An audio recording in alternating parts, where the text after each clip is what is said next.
तो देखो बच्चों, आपके पास ये नेक्स्ट क्वेश्चन है। इसमें कहा है 2025 प्लांट को आपको प्लांट करना है। गार्डन में आपको 2025 प्लांट को क्या करना है, वो प्लांट करना है।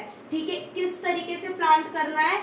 ईच रो मतलब हर एक रो में contain as many plant as the number of row. मान लो, सपोज करो आपके पास 10 रो है, तो आपको हर एक रो में कितने प्लांट लगाने? 10 ही प्लांट लगाने हैं। ठीक है, समझ आ गई आपको बात? अगर आपके पास 10 रो है तो हर एक रो में कितने प्लांट लगेंगे? 10 ही प्लांट लगे। तो उन्होंने कहा है कि ईच रो कंटेन उतने प्लांट, ईच रो में उतने प्लांट है जितनी नंबर ऑफ रो है। तो हमने क्या लेट कर लेना? Let number of row is equals to X. अब नंबर ऑफ रो को हमने मान लिया एक्स, तो नंबर ऑफ प्लांट भी कितने हो जाएंगे हमारे पास? एक्स। ठीक है, दोनों की एक रो में कितने आते हैं? एक्स, तो टोटल कितने आ जाएंगे? X into X. और टोटल प्लांट कितने हैं? 2025। X square is equals to 2025 square root find करेंगे। ठीक है, इसका स्क्वायर रूट निकालते हैं। इसका स्क्वायर रूट है 2025। तो देखो, डिवाइड करो 2 से, सॉरी 5 से। 5 4 जा 20, ठीक है, 0 5। फिर 5 से करो, 5 8 जा 81। 3 से कर दो 9 27। फिर 3 से करो 9 3 3 3 1। ठीक है, स्क्वायर रूट में से एक एक पेयर बाहर निकाल लेंगे। तो x इज इक्वल्स टू, इसकी वैल्यू हो जाएगी आपकी 5 इंटू 3 इंटू 3। तो 5 3 जा 15 और 15 3 जा 45। तो हर एक रो में कितने प्लांट आ जाएंगे? 45। मतलब आपके पास रो कितनी है? 45। और हर एक रो में कितने प्लांट आएंगे? 45। तो आई होप आपको ये वाला जो क्वेश्चन है बहुत अच्छे से क्लैरिफाई हो गया होगा। प्लीज वीडियो को लाइक शेयर और सब्सक्राइब करना मत भूलना, और कमेंट में बताना कि किस तरह से लग रहा है आपको ये वीडियो। अब आपके पास ये नेक्स्ट क्वेश्चन है, find the smallest square number that is divisible by each of number 4 9 10। आपको एक ऐसा स्मॉलेस्ट स्क्वायर नंबर निकालना, मतलब एक ऐसा नंबर निकालना जो परफेक्ट स्क्वायर भी होना चाहिए और वो 4 और 9 और 10 तीनों से क्या हो जाए? डिविजिबल हो जाए। तो सबसे पहले हम इस टाइप के क्वेश्चन में क्या करते हैं, इस तरह के क्वेश्चन में हम लोग 4 और 9 और 10 का क्या निकालेंगे? एलसीएम। हम लोग एलसीएम फाइंड करेंगे। 2 से डिवाइड करेंगे 2 9 5। फिर 2 से अगेन करेंगे 1 9 5। फिर 3 से करेंगे 1 3 5।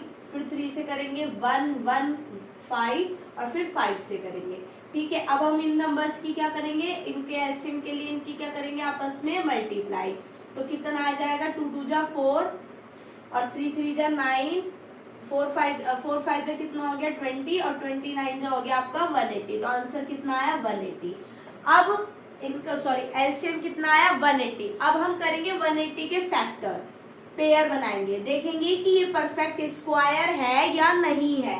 ठीक है, तो 180 के जब हमने फैक्टर करे, 2 से डिवाइड करा 90, 2 से करा 45, 3 से करा 15, फिर अगेन 3 से करा 5 5 5। तो हम लोगों ने क्या नोटिस करा? हम लोगों ने नोटिस करा कि 180 is not a perfect square. 180 perfect square नहीं है। तो अगर मैं 180 में 5 की मल्टीप्लाई कर दूं तो ये एक परफेक्ट स्क्वायर बन जाएगा? यस या नो? बन जाएगा परफेक्ट स्क्वायर। 180 में 5 की मल्टीप्लाई करते ही ये नंबर क्या बन जाएगा? एक परफेक्ट स्क्वायर। ठीक है, तो इसका मतलब 900 क्या हो गया आपका? वो स्मॉलेस्ट नंबर हो गया which is divisible by 4 9 and 10। आ गई आपको बात समझ में? आपको क्लैरिफाई हो गया होगा। क्वेश्चन में ये कहा गया था कि आपको एक स्मॉलेस्ट स्क्वायर नंबर निकालना है जो इन तीनों नंबर से डिविजिबल हो जाए। देखो, नंबर तो निकल गया था 180, लेकिन ये परफेक्ट स्क्वायर नहीं था। तो हमें एक ऐसा नंबर चाहिए था जो परफेक्ट स्क्वायर है और तीनों से डिविजिबल हो जाए। तो हमने इस नंबर में किसकी मल्टीप्लाई कर दी? 5 की, और ये नंबर क्या बन गया? एक परफेक्ट स्क्वायर, और तीनों से क्या है? डिविजिबल भी है।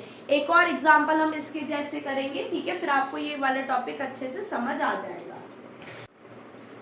तो आपको ये नेक्स्ट क्वेश्चन है, बिल्कुल सेम पहले वाले क्वेश्चन की तरह ही है, ठीक है, बिल्कुल बिल्कुल सेम इस तरह के ही है। बेटा प्रैक्टिस करना, जो समझाया जा रहा है उसकी प्रैक्टिस करो, कि जिससे कि आप लोगों को ये बहुत अच्छे से समझ में आ जाए और पता भी चलेगा कि मैम ने जो समझाया वो हमारी माइंड में सेट हुआ है या नहीं हुआ है। क्या कह रहा है, स्मॉलेस्ट स्क्वायर नंबर निकालना है जो कि इन तीनों नंबर से क्या है, डिविजिबल। तो पहला स्टेप क्या करा था हम लोगों ने, एलसीएम निकाला था। तो हम तीनों नंबर का क्या निकालेंगे, एलसीएम निकालेंगे। 2 से करेंगे पहले, ठीक है, 2 4 जा 15, 2 10 जा, फिर 2 से करेंगे 2 15 5, फिर अगेन 2 से करेंगे 1 15 5। अभी 3 से डिविजिबल है तो 1 5 5, फिर 5 से कर देंगे तो 1 1 1, ठीक है। अब नंबर आया है 2 इंटू 2 इंटू 2 3 इंटू 5। तो आपकी एलसीएम आ गई है 2 2 जा 4 4 2 जा 8 और 15 8 जा कितना आ गया, 120। कितना आ गया, 120, ठीक है, 120 आ गया। अब उसके बाद हमें क्या चेक करना है कि ये एक परफेक्ट स्क्वायर है या नहीं है। तो चेक करने के लिए अगेन प्राइम फैक्टराइजेशन करेंगे। 120 को करेंगे 2 से डिवाइड करा तो कितना है 60, 2 से डिवाइड करा 30, 2 से डिवाइड करा 15, फिर अगेन 3 से करा 5 5 1। तो हम लोगों ने नोटिस करा 2 इंटू 2 इंटू 2 कि 2 का पेयर बन रहा है, 2 का एक 2 का नहीं है, 3 का नहीं है, 5 का नहीं है। अगर मैं 120 में 2 की 3 की 5 की मल्टीप्लाई कर दूं, ठीक है, 2 की 3 की 5 की मल्टीप्लाई कर दूं तो कितना हो जाएगा, मतलब कहने का मतलब है कि अगर 20 में 120 में मैं 30 की मल्टीप्लाई कर दूं तो ये परफेक्ट स्क्वायर निकल जाएगा। तो आंसर आएगा हमारा 3600। 3600 वो स्मॉलेस्ट नंबर है जो कि किससे जो कि तीनों परफेक्ट स्क्वायर भी है और तीनों से क्या है, डिविजिबल है, इज डिविजिबल बाय 8 15 और 20, ठीक है, जो कि तीनों नंबर से क्या है, डिविजिबल है। ये एक्सरसाइज जो आपकी 0.3 एक्सरसाइज है, आई होप ये कंप्लीट हो गई है। इसके हर तरह के क्वेश्चन मैंने आपको करा दिए हैं। अब हम आगे सीखेंगे स्क्वायर रूट निकालना बाय लॉन्ग डिवीजन मेथड, ठीक है। इतना इंपॉर्टेंट है बट हाँ हमें आना चाहिए लॉन्ग डिवीजन मेथड। फिर उसके बाद ना मैम आपको शॉर्ट ट्रिक बताएगी जो आप फर्दर यूज करिए। पेपर में तो आपको देखो अच्छा पूरा ही करके आना है, लेकिन जो ये शॉर्ट ट्रिक्स है ना ये इसलिए आप लोगों को थोड़ी सी कि आगे आपके जो कॉम्पिटिटिव एग्जाम्स होते हैं, ओलंपियाड में भी बच्चे जाते हैं, वो इस चीज को क्या कर सके, फॉलो कर सके। अब आपको ये क्लियर हो गया होगा, बहुत अच्छे से समझ में आया होगा। तो थैंक यू फॉर वॉचिंग।